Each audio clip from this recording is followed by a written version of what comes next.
Ay mga boss, bali nakikabit na yung mga steel decking. Bali bine-welding na lang namin sa mga dulo, kabilaan.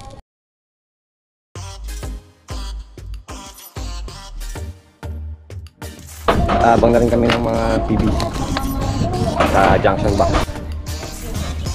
Sa wiring.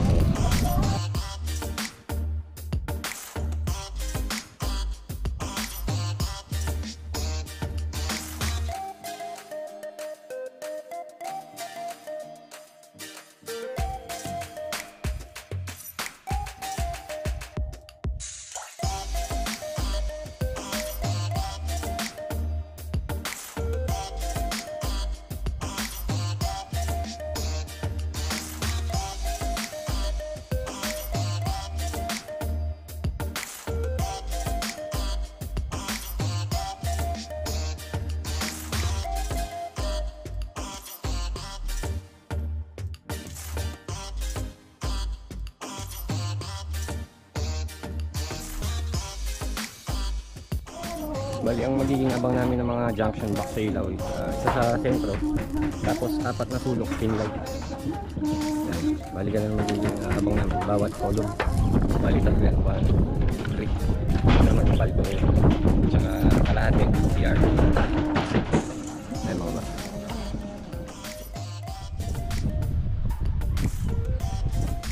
Nag-umpisa na kami yung maglatag ng bakal.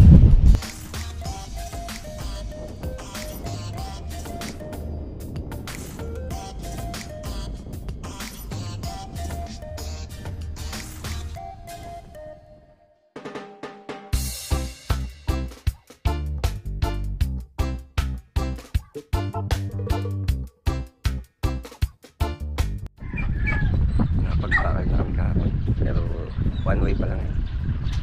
Nadagdagan pa. Yung mga PVC na drain sa mga sa CR, okay na drain sa balcony.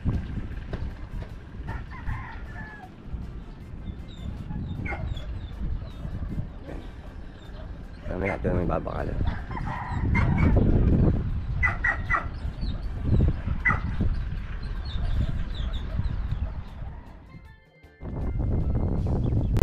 Napakala na namin lahat. So, one way pa lang. Pero yung dalawang span na two-way slab na lang. Kaya bali 4 na patong na siya.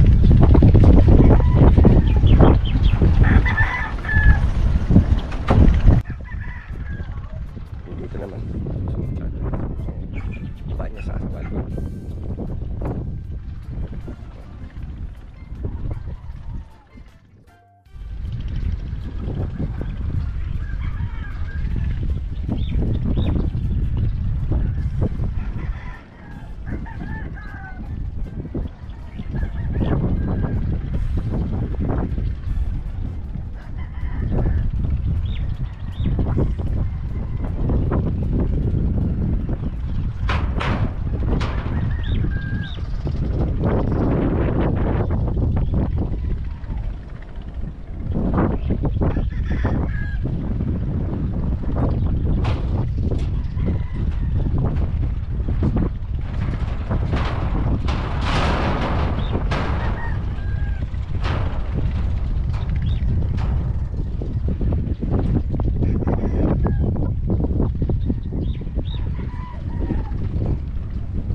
Two-way slab yan. Yung una pag ganun, sumunod pag ganun, tapos pag ganun ulit, tapos pag ganun. So 4 na bakal, 4 na patong. Ayan mo.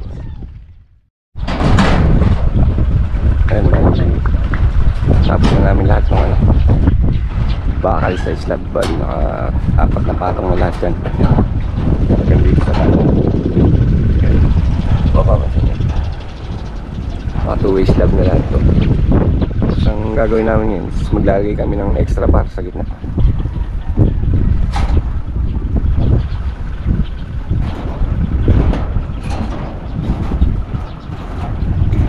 So extra bar.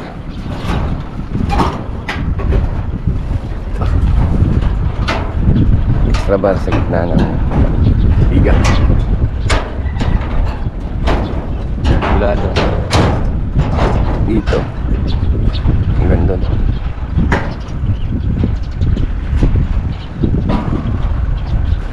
Tapos ito binend namin sa kabila pa ikot sagrado.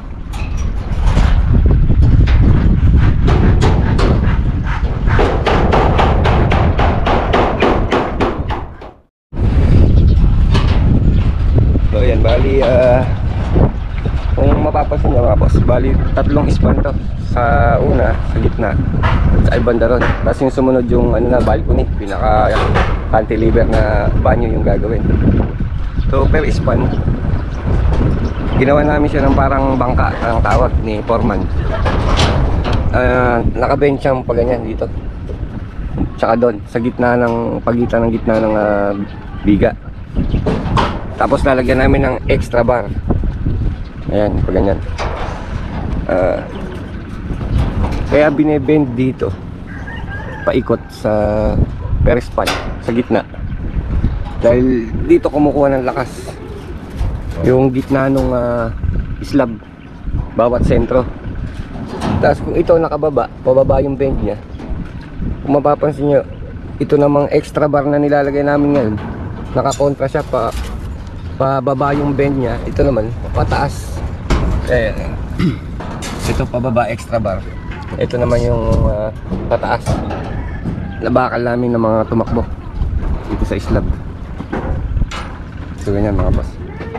So mas lalo siyang tumatatag yung pinaka-sentro mula sa sentro ng biga dito hanggang doon. Mga anisukat nito kuya?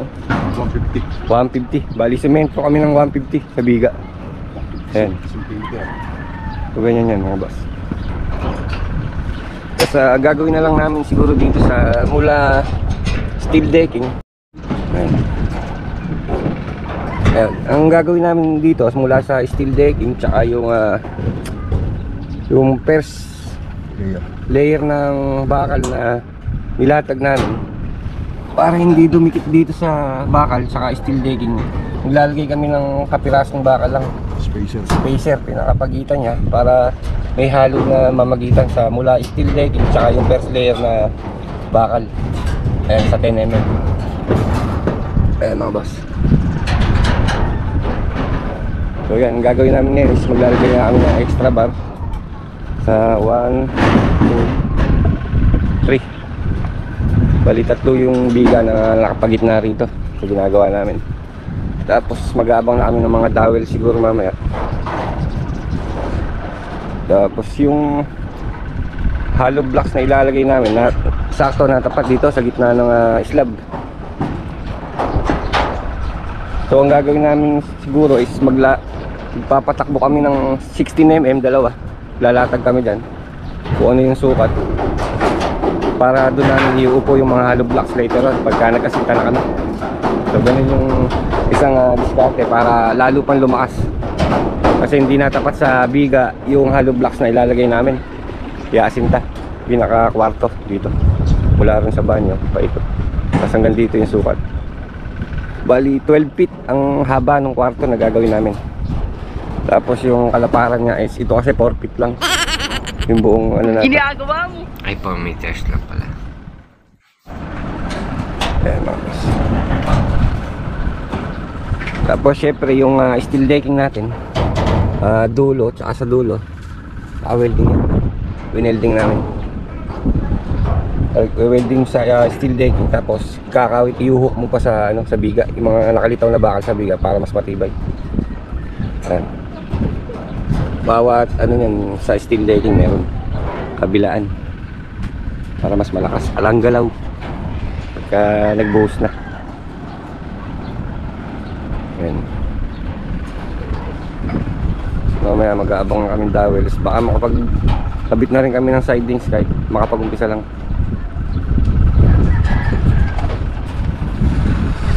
So yan muna ang update mga boss. Mamaya pakita ko ulit kung ano yung mga nagawa namin.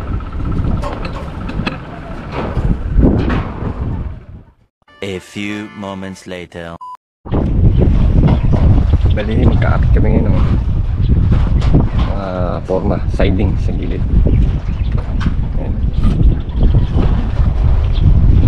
ginagawa namin. Bigyan namin ng tansi. Ito sa dulo. Para makawinig. Yung ginawa namin taas dito is 6 inches. Para makapal.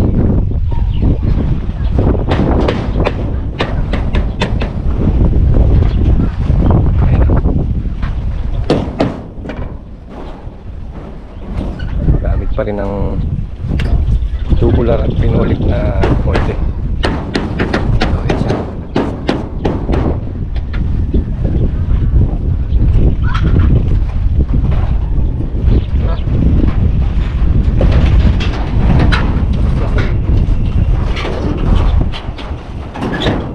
Bali dito naglagay kami ng dalawang 16mm kasi natapat yung sukat na dito mag-aasinta, maglalagay ng asinta. Bali yan, hanggang dito, yan yung kwarto. Yan.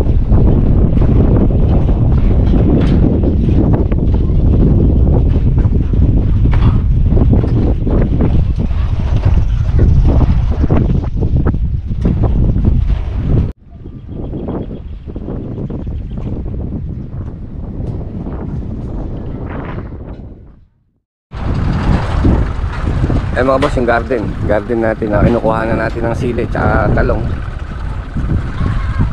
Bali yung kapitbahay kong bukid tumutubig na naman. Eh makapasin nyo yung sangka. Eh tubig nanggagaling mula dun sa may kubo na yan. So, ang ginawa ko naman, nag-abang ako ng PVC. Ayun, mula dun sa sangka pababa sa akin para mapatubigan ko yung garden ko. Ayan. So libre na ako sa tubig. Ayan na.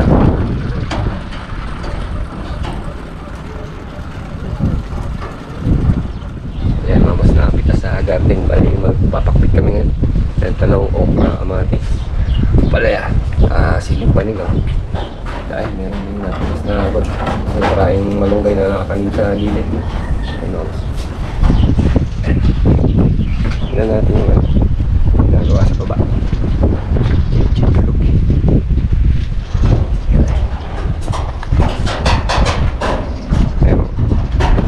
Gumagawa kami ngayon ng kung ilalagay namin sa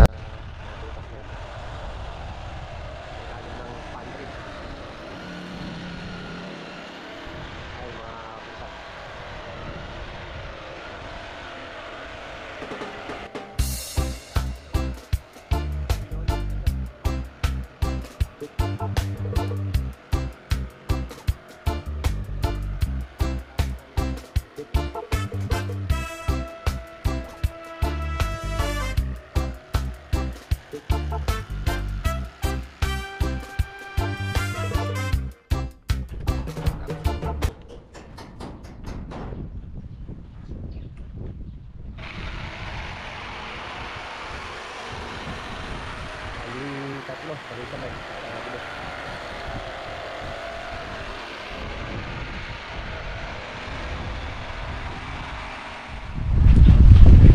Nabali yung pintabasa.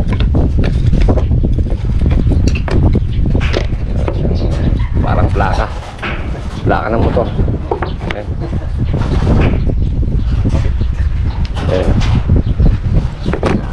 Ay, ang gatong.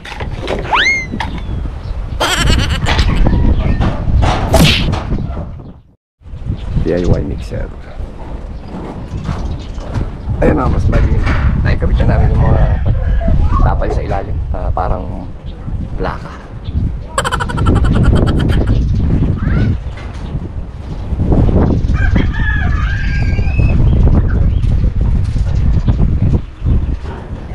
Bali, lahat siya nalagyan na namin ng ilalim.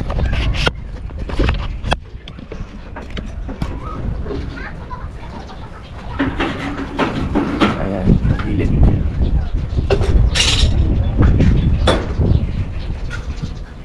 Ito, tingin. Yun.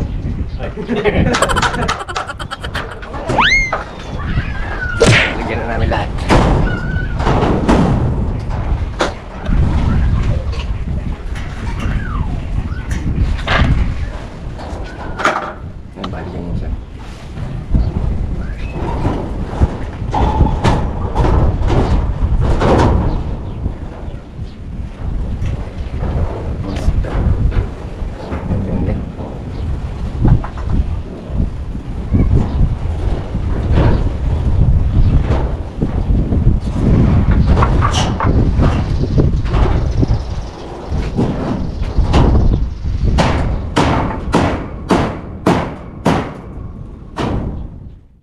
A few moments later.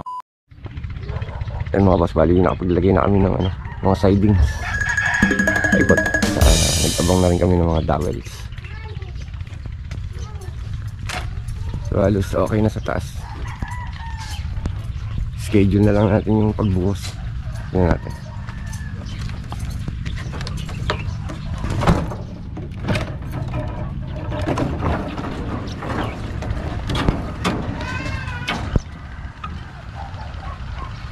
So okay na lahat. Sidings. Mga dowels.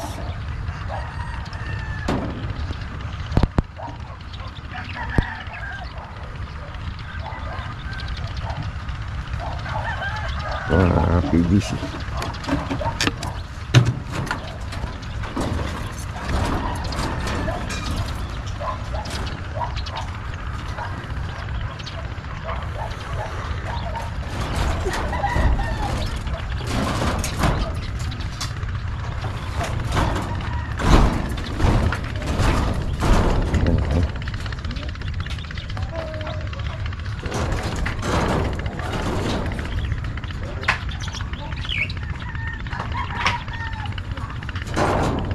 Naman yung ginamit nga 69 yan, yung dalawa sa mga dowels. Bali dito mag-aasinta, hindi natapos sa biga, kaya ilagay kami ng 16 dito para sa asinta ng albatros. Bali ito na yung division ng kwarto sa anong terrace. 24 hours later. Ay bali nag-aasinta muna kami yan habang hinihintay namin yung schedule ng pagbuhos sa second floor.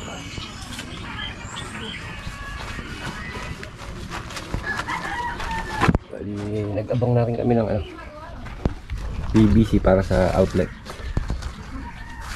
Ayan. Ayan. Abang lang muna.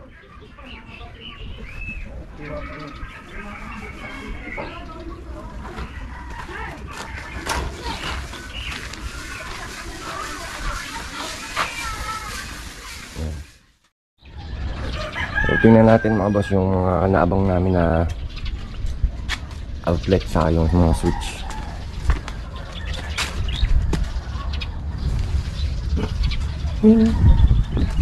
Ano ba? Ayan. Ito isang outlet. Bali nag-abang lang muna kami ng dalawang PVC. Saan na lang dudugtong dito. Binili rin ako ng drum para pag nagbuhos kami sa lungos ng slab, para may imbak kami na tubig para mas mabilis. Tapos doon may outlet din kami nabang. Yan, dalawa. Kaya dalawa yan mga boss.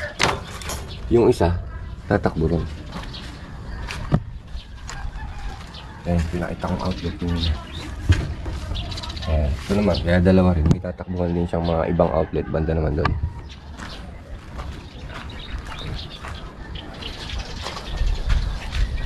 So, bali kalahati pa lang inaasinta namin. Tapos dito sa bandang kusina, nag-abang na rin kami ng ayan yung abang namin PVC pababa. Tapos kumanon. Ayan. Abang kami ng mga switch. Bali 3-way switch bawat isa. Ayan, so siyam na ilaw ang kalalabasan niya.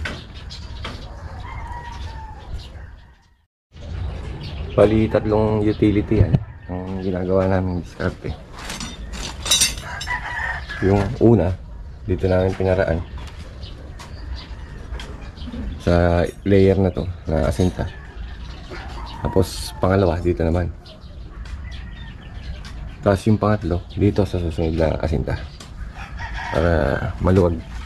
Para hindi siya nagsama-sama sa isang ano lang layer. Ayan.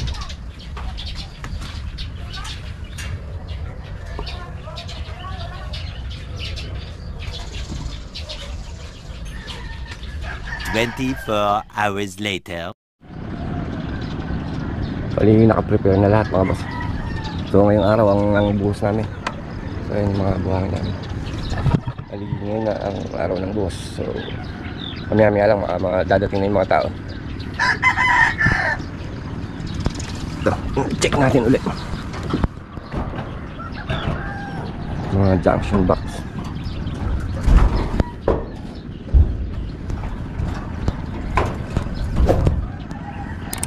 Hindi pasukin ng halo.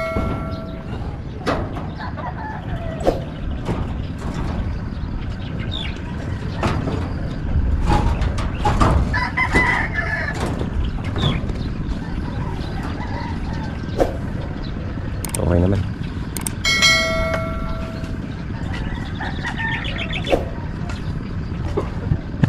Maya-maya lang, start na yung buhos natin.